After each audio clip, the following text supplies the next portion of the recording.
would that guy growing up in San Mateo, yeah, exactly, watching Joe Montana and Steve Young think that this was possible? I mean, this is even a milestone for you. I know you've had a lot in your career. Yeah, I think it's pretty cool. Just I don't get caught up too much in statistics and those types of things, but football has just been a very important part of my life for a long time, 30 years. And I love the ability to go out there and compete with my teammates, compete for our fans. And, I love the game. I love the nuances of the game. I love the relationships I built, all the memories I've had. And I'm very blessed to be 43 years old and still doing it. And it's definitely, it's definitely a challenge for me still. There's physical challenges, there's mental challenges, there's emotional challenges. And I just love doing it. So it's pretty cool that I'm still able to do it and still have a team that's supportive of me being out there. And I want to go out there and do the best I can for them. We'll go over to Jenna Lane. Tom, as much as I want to ask about the 300 games, I, like many others, were on Twitter last night, and it seemed like maybe your feathers were ruffled a little bit over that sixth ranking by Coach Dungy. Did you slide in his DMs and hash this out a little bit? Take us through that. I was just having fun. I was only referring to him as the Indy head coach, not as the Bucs head coach. So it was nothing personal. Coach Dungy knows I love him. I was just giving him a little grief. He gave me a little grief. I give him a little grief. It was all in good fun. All right, we'll go over to Greg Allman. Hey, Tom, I know given your career, I know you're measuring the success of a season and what you do after the regular season. But I just want to ask you personally, I know that probably wanted the team to win more games than they have. But with 2 games left in the regular season, I just want to ask you personally how you think this season has gone for you compared to your expectations for what you could do this year individually.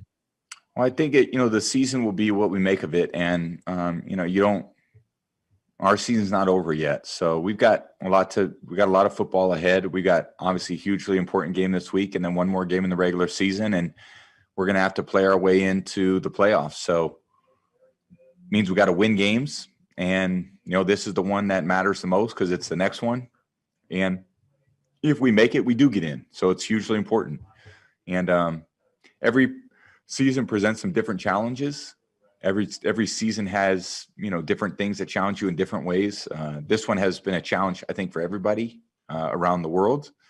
And, we're managing with it. We're managing it. We're dealing with it as best we can. And I think we're trying to make improvements, trying to make them on a daily basis. And, I'm very excited about, this weekend's game and seeing what we do on the day after Christmas. All right, we're going to go over to Scott Reynolds. Hey, Tom, Merry Christmas. Thank you. You're a 14-time Pro Bowler, had a fantastic season this year with the Bucs, going to 9-5 so far. With 2 more TD passes, you'll set the franchise record for the most in a season. And this is your first year in Tampa. I think you were snubbed for the Pro Bowl. My question to you is this: do you feel snubbed? And if so, do you use that as a motivational edge, or 21 years into this, you don't care about the Pro Bowl anymore? Well, I think there's a lot of people who end up being, deserving a really cool accolade like that. And I've been very fortunate to be picked, a bunch of times. And I think it's really great for other guys to get picked too. And it's hard sometimes to pick just a few guys. And, this year there was a lot of great candidates at a lot of positions, at a lot of teammates that I wish they would have made it. And, it's just just got to keep trying to go out there and earn it. And I think ultimately for me, it's about winning games. And I think individual accolades have a certain place. The most important thing for me has always been winning football games. And, I wish we were 14-0 at this point. We're not. We haven't deserved it. We haven't played to that level yet. But hopefully we can play at a much higher level this Saturday. We'll go over to Ira Kaufman. Hey, Tom, in terms of the slow starts offensively over the last couple of months, 2 decades, Tom, 2 decades in your portfolio, I'm sure you've faced that kind of a challenge at times. And how'd you get over that, Tom, as an offense? I think there's always things you're working on. Sometimes you're fast starters and slow finishers. Sometimes you're not good at the end of halves and slow to start the third quarter. I think we definitely have to be better to start the game. We're to spot a team 17 points, 14 points is not where we want to be. And I don't think there's a special play to call. There's nothing that's guaranteed to get us yards or first downs or points. It's about us all collectively bringing the right energy and emotion and execution to the early part of the game. And that'll put us all in a better position to succeed as we move forward in the game. So I'd like to see us play with the lead. And we're going to have to work hard at that. Like I said, there's no magic plays to those things. It's going to be up to us to just go out there and do it. I'll go to Sarah Walsh.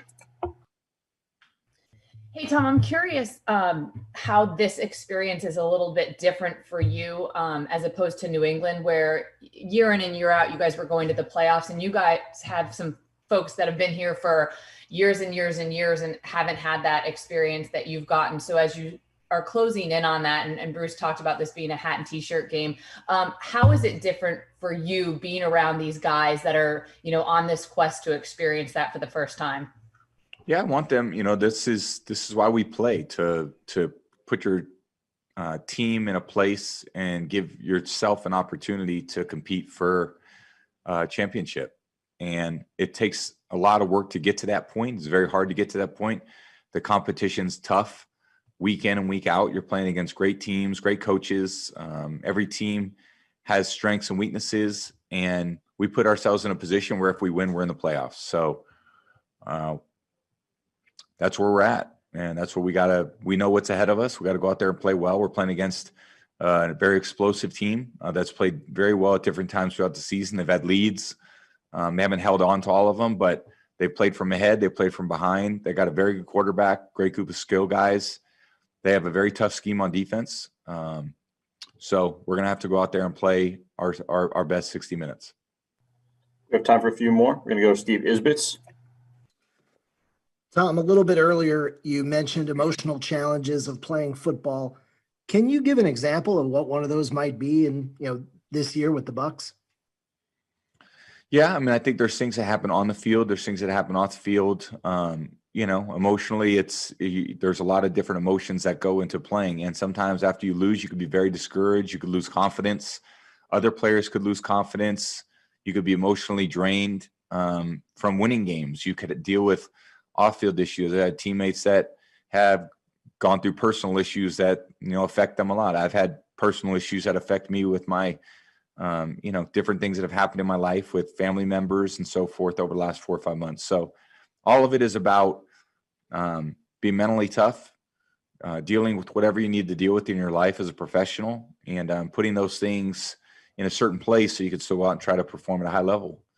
And there's no 2 years that are the same. They're all a little bit different. We're going to close out with a question from Carlos at the Detroit Free Press.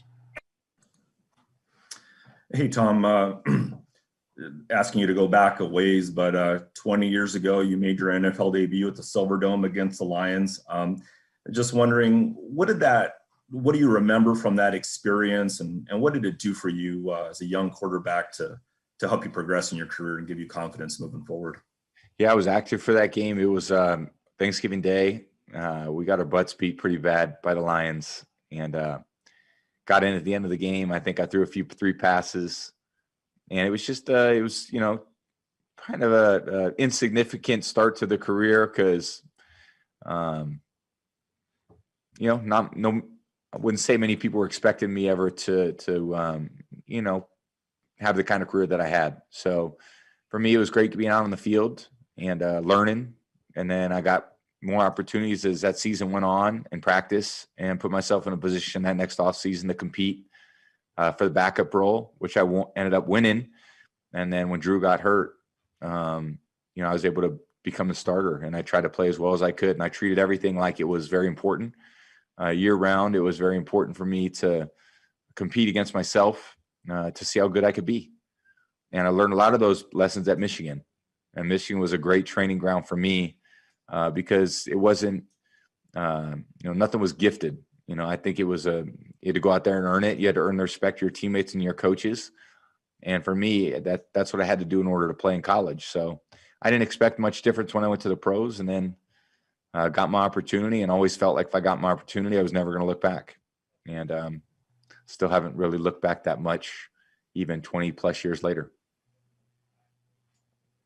All right, that's all for today. Thank you guys. Merry Christmas. See you in Detroit. Thank you.